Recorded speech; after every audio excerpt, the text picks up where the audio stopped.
राधे राधे दोस्तों, आइए बैसाख महीना की बैसाख पूर्णिमा की व्रत कथा सुनते हैं। तो आइए शुरू करते हैं। एक समय की बात है, किसी गांव में एक लकड़हारा अपनी पत्नी के साथ रहता था। दोनों बहुत गरीब थे, इसलिए लकड़हारा रोज जंगल में जाकर लकड़ी काटता और उन्हें बेचा करता था। जो भी रुपए मिलते उनसे वह अपने घर का खर्च चलाता था। लकड़हारे की पत्नी बहुत धार्मिक थी। वह नियम से सारे व्रत किया करती थी। हर पूर्णिमा के दिन स्नान और दान भी करती थी। बैसाख का महीना शुरू होने पर वह रोज नदी में स्नान करके आती और नियम से विष्णु भगवान की पूजा करती, भोग लगाकर आरती करती थी। वह नियम से आंवले, केले और पीपल के पेड़ की पूजा भी किया करती थी। वह बैसाख के पूरे महीने पक्षियों को दाना और पानी देती थी और चींटियों को शक्कर भी खिलाती थी। दोनों बहुत गरीब थे, लेकिन दोनों भगवान विष्णु में बहुत श्रद्धा रखते थे। बैसाख महीना समाप्त होने को आया।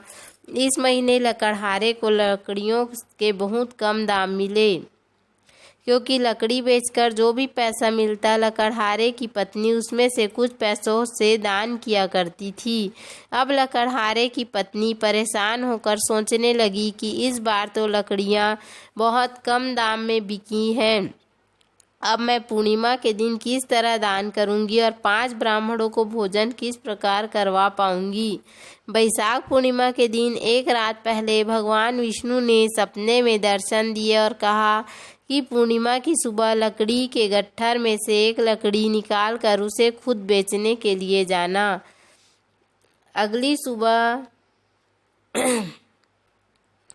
जब लकड़हारे की पत्नी उठी तो उसे सपने में कही गई भगवान विष्णु की बात याद आ गई। पूर्णिमा की सुबह जल्दी उठकर नदी में स्नान करने के बाद उसने सूर्य देवता को जल अर्पित किया और व्रत का संकल्प लिया। उसके बाद पीपल के पेड़ के नीचे बैठकर पूजा के साथ ही व्रत की कथा पढ़ी और भगवान विष्णु की आरती की, और तब वह लकड़ी के गट्ठर में से एक लकड़ी निकाल कर बाजार में बेचने के लिए चल पड़ी।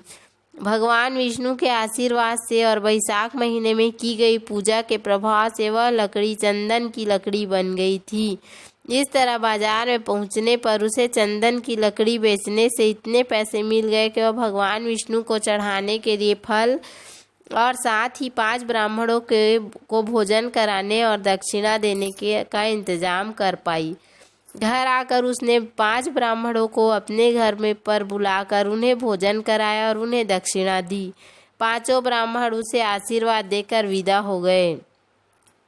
उधर रोज की तरह वह लकड़हारा जब बाजार में लकड़ी बेचने पहुंचा तब उसका पूरा गट्ठर चंदन की लकड़ी में बदल चुका था। यह सब भगवान विष्णु का ही आशीर्वाद था। बाजार में एक जमींदार ने बहुत ऊंचे दाम देकर चंदन की लकड़ी का गट्ठर खरीद लिया और लकड़हारे को उस दिन चंदन की लकड़ियों के बदले बहुत सारे रुपए मिल गए। इस तरह लकड़हारे और उसकी पत्नी की गरीबी हमेशा के लिए दूर हो गई। उनके दुख के दिन हमेशा के लिए दूर हो गए। हे श्री हरि विष्णु, जिस तरह आपने लकड़हारे और उसकी पत्नी पर कृपा की, उसी तरह इस कथा को सुनने सुनाने और सभी भक्तों पर अपनी कृपा करना।